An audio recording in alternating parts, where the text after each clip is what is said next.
Air signs, tignan po natin kung ano yung mensahe para sa iyo ngayong araw. Keep in mind po na ito ay general reading lamang, so hindi po lahat ay makaka-relate.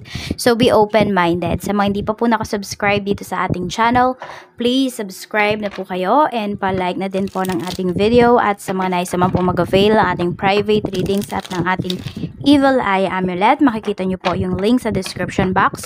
Tarot Intentions by Aliana Reyes. Tignan po natin kung ano yung mensahe para sa iyo ngayong araw na ito. Spirit guide, mensahe po natin. Okay, kamusta ka?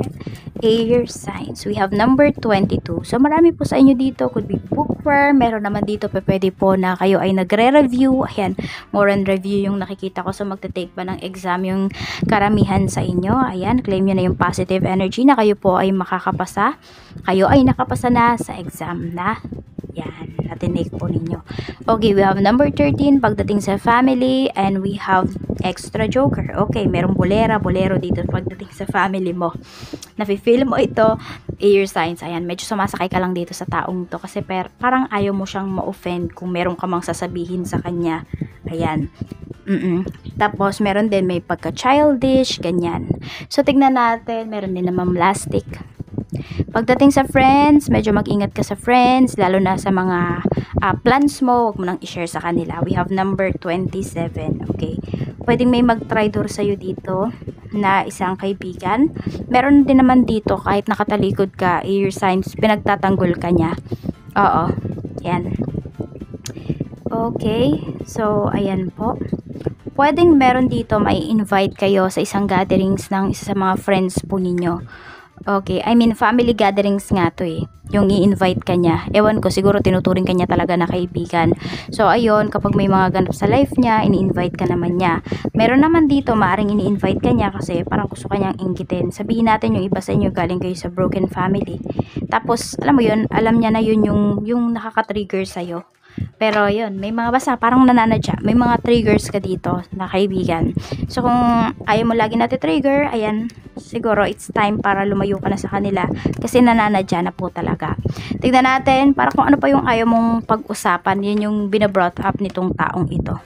Yun yung lagi niyang binabrought up pag sa usapan po ninyo. Sa love life mo naman, we have number 46. So, yung iba po dito, maaring yung ka-deal po ninyo is foreigner. Ayan yung pinapakita sa atin dito. Tignan natin. Okay, magkikita kayo. Ayan po. Pwede rin naman na meron kang person dito or asawa mo na lagi siyang talagang mararamdaman mo na kahit nasa malayo siya, nandyan yung presence niya. You know, lahat ng occasions. Basta ramdam mo itong taong ito. Ma-effort itong person mo. So, pwede rin may magkakasundo po dito, may magkakaayos. Pwede rin na merong magta-travel. So, pwedeng yayain ka ng person mo, ng asawa mo na mag-travel. So, it's up to you kung papayag ba kayo or hindi. Tignan natin pagdating naman po sa iyong kaperahan. Sa kaperahan, we have number 31 and we have number 15. Ang ganda ng pera mo dito. Actually, yung iba sa inyo, maaring more on sa pag-travel, okay, sa pag-alis, sa paglayo po ninyo, dun talaga mas mag-grow yung money ninyo. So, tignan nyo po kung ano ba yung mga pinagtutunan ninyo ng pansin. Worth it ba yan? Kumikita ba kayo or hindi? So, kung sabihin natin na i-stress po kayo, wag nyo na masyadong i-entertain. Protect your energy at all costs. Protect your peace of mind at all costs, air signs. Tingnan natin kung ano po yung mensahe pagdating naman sa iyong career. Sa career naman po, we have number 5. So, may promotion. Marami po sa inyo magtatagal pa kayo dito sa inyong trabaho. Nakikita ka rin yung iba sa inyo kung hindi naman kayo, sabihin natin, wala kayong balak maging permanent dyan or hindi naman kayo magiging permanent dyan sa inyong trabaho or magiging regular ba, ganun. So, pwedeng aabot pa yung iba sa inyo ng, some of you, pwedeng another 5 months or another 5 years yung iba po sa inyo. So, ganun, matagal-tagal pa rin naman talaga.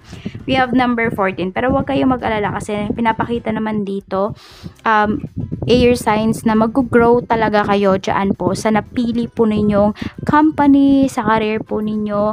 Mag-grow kayo sa chosen path po ninyo. So, nasa tamang path po kayo. Yung iba kasi yan yung mga tinatanong. Yes, nasa tamang path po kayo. Hindi po kayo naliligaw. Air signs.